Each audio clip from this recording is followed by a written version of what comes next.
Your honour, টাকা আর sex এই দুটোর প্রয়োজনীয়তা পৃথিবীর সব মানুষের আছে, আর এই দুটো নিয়ে যদি কাউকে জবরদস্তি করতে হয় তাহলে সমাজ তাকে খারাপ চোখে দেখে। আর এই সব কিছুরই শিকার হলেন আমার ক্লায়েন্ট রাজকুমার। আর এই ক্ষেত্রে যেটা ফার্স্ট কালপ্রিট সেটা হলো সোশ্যাল মিডিয়া। সেটা শুরু হওয়ার পরই এই সব ঘটনা শুরু হয়েছে। যেই সেখানে পোস্ট করে সে একজন লয়ার, আর যে কমেন্ট করেন সে একজন জাজ। প্রতিটি বাড়ি আজ একটা কোর্ট। ফেমাস হতে চান আপনি? তুড়ি বাজিয়েই ফেমাস হয়ে যান। মিডিয়া টিকটককে আটকাতে পারলে সবকিছু হতোই না। কিন্তু পুরুষকে গাধা বানানো, পুরুষদের রেপিস্ট বানানো আজকাল খুব কমন ঘটনা। কোর্টে আসার ব্যাপারটা আজকাল টুইটের মতো হয়ে দাঁড়িয়েছে। ইওর অনার, আমাকে বলুন আমরা কবে so called marital rape case দেখেছি? খুবই কম।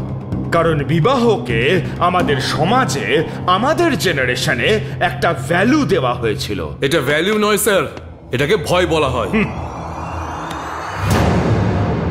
যখন সিনিয়র লয়ার কথা বলছে তখন মাঝখানে কথা বলতে নেই, এটাও তুমি জানো না? হ্যাঁ মিস্টার বশিষ্ঠ। কত কেস বশিষ্ঠ বাবু, কত কেস লড়েছো তুমি? বশিষ্ঠ বাবু, ফার্স্ট কেস। আর আমি কতগুলো কেস লড়েছি জানো?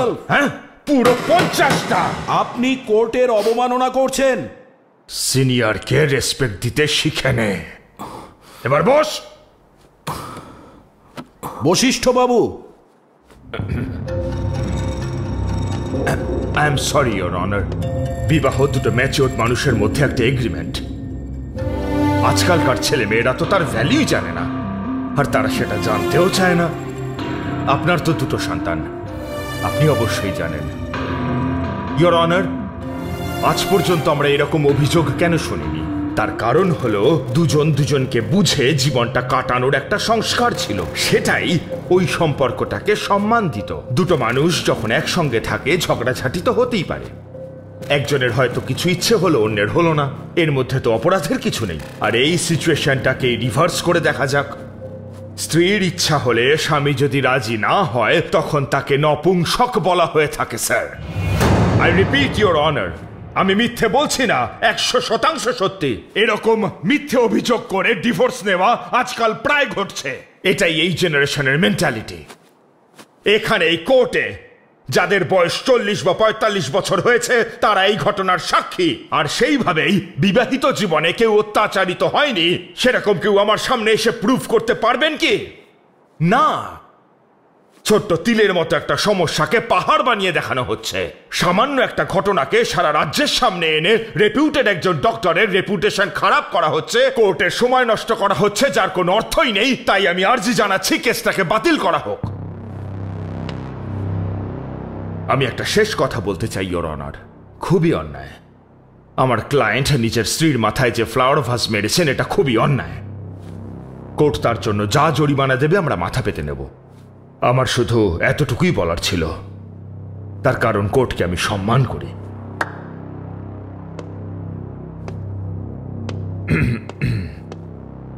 মিস্টার বিশ্ব, আপনি কি কিছু বলতে চান?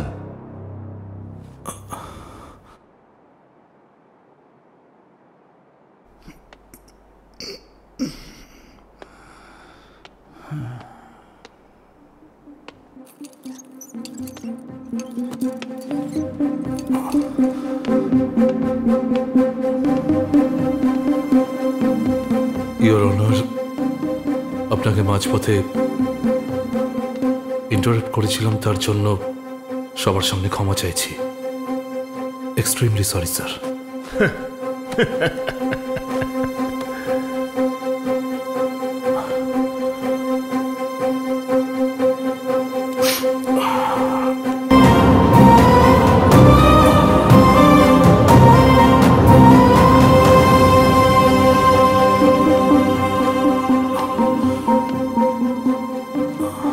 মিস্টার বিশ্ব, আপনি বুঝতে পারছেন আপনি কি করছেন? বুঝতে পারছি স্যার। Marital rape. বিবাহিত জীবনে এত বড় একটা অত্যাচার হয়ে থাকে এটা কাউকে বললে কেউ বিশ্বাস করবে না। এটা আমার কাছে ক্লিয়ার হয়ে গেছে স্যার। কোনো অ্যাপার্টমেন্টে 50টা ফ্ল্যাট থাকলে তার মধ্যে 15টা ফ্ল্যাটে এই ক্রাইম প্রতিদিন হয়ে চলেছে স্যার। গোটা পৃথিবীতে প্রত্যেক দিন একজন মানুষ অন্যের সঙ্গে জোর করে চলেছে। এটা একটা অন্যায় আর অপরাধ স্যার। কোনো নিরপরাধের সঙ্গে অন্যায় যাতে না হয় এটাই তো আমরা পড়েছি স্যার, কিন্তু তাতে অ্যাকাউন্টিং টু ল লেখা নেই তো। এমনিতেও স্যারের কথা মতন কোর্ট ছুটি দিয়ে দিয়েছে তো। পাবলিসিটির জন্য নিজের বাড়ির সম্মানহানি করে এরকম হয়তো লাখে একজন। যখন একজন নারীর সঙ্গে এই ধরনের ঘটনা ঘটে তখন সে প্রথমে ভাবে যে তার আপনজনরা কি বলবে, তার আত্মীয় স্বজনরা কি বলবে, তার প্রতিবেশীরা কি বলবে, তাই সে চুপ করে থেকে ঘরের একটা কোনায় বসে কাঁদতে থাকে স্যার। আর এমন নারী অগুন্তি, রোজ এমন ঘটনা ঘটে চলে একটা সমাজে বাস করা একজন ভিকটিম আমি। এমন অগুন্তি মহিলা প্রত্যেক দিন তাদের অত্যাচারের কথা আমাকে শোনায়, আর সেগুলো শুনতে না পারে একজন ভিকটিম আমি স্যার। কিছু করতে পারবো, পরিবর্তন আনতে পারবো, এই উদ্দেশ্য নিয়ে 5 বছর ধরে ল পড়েছি আমি স্যার। সেই জন্য এখানে দাঁড়িয়ে কথা বলছি।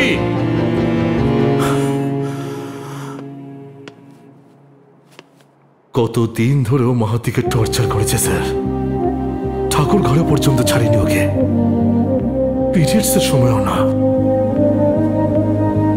হাত করা পুড়িয়ে রেপ করেছে, আর একটা মেয়ে বাড়িতে সিসিটিভি লাগিয়ে সাহস করে কোর্টে এসেছে, আর তার মাথায় ফ্লাওয়ার পট ভেঙেছে বলে জরিমানা করতে বলছে। ইমোশনাল কথা বলে কেসটাকে ডাইভার্ট করার চেষ্টা করছে। যখন একজন উকিল কথা বলে তখন মাঝখানে ইন্টারাপ্ট করতে নেই, এটা আপনি জানেন না? হ্যাঁ, বসুন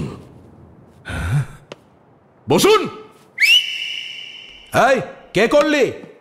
অর্ডার অর্ডার। মিস্টার বিশ্ব, ইউ কন্টিনিউ।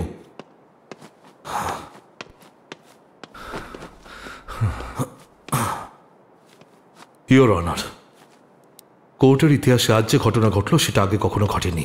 কেউ কাউকে ইন্টারোগেট করেনি, কারণ যে ক্রাইমটা হয়েছে জজ সমেত 50 জন প্রমাণ এখানেই উপস্থিত। একজন লয়ার কাঠগড়ায় দাঁড়িয়ে কিছু বলছে, আর মানুষ কতদিনই একটা কথা বলবে যে কোর্টের ইতিহাসে এমন ঘটনা কখনোই ঘটেনি। আপনি একজন প্রেসিডেন্ট বানান স্যার, যারা দগ্ধে দগ্ধে বেঁচে আছে তাদের মধ্যে আশার আলো জাগাবে, আর আপনি অপরাধীদের এমন শাস্তি দিন যাতে তাদের আত্মা কেঁপে ওঠে। ইওর অনার, যারা ওই সিঁড়ি চড়ে কোর্টে ঢোকে তাদের ন্যায় দেওয়ানোটাই জয় নয়, 4 দেওয়ালের ভেতরের অপরাধীকে ভয় পাওয়ানোটাই হলো জয়।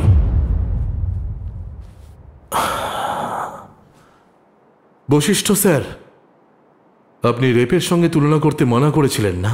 আমার মতে এর থেকে অনেক ভালো হলো রেপ। অ্যাটলিস্ট রেপ ভিকটিমের কাছে একটা সুযোগ থাকে যে সে কালপ্রিটের এগেইনস্টে কেস করতে পারে। কিন্তু ডোমেস্টিক রেপের ক্ষেত্রে ঠিক পরের দিনই ওই ভিকটিম ওই কালপ্রিটের সামনে বসে খুন্তি নাড়তে থাকে।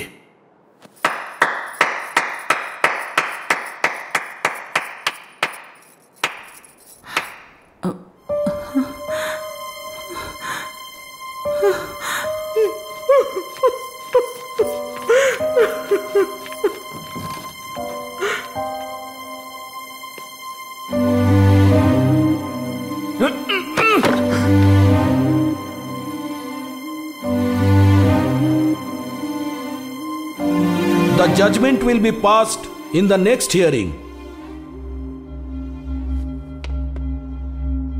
Thank you, Your Honor.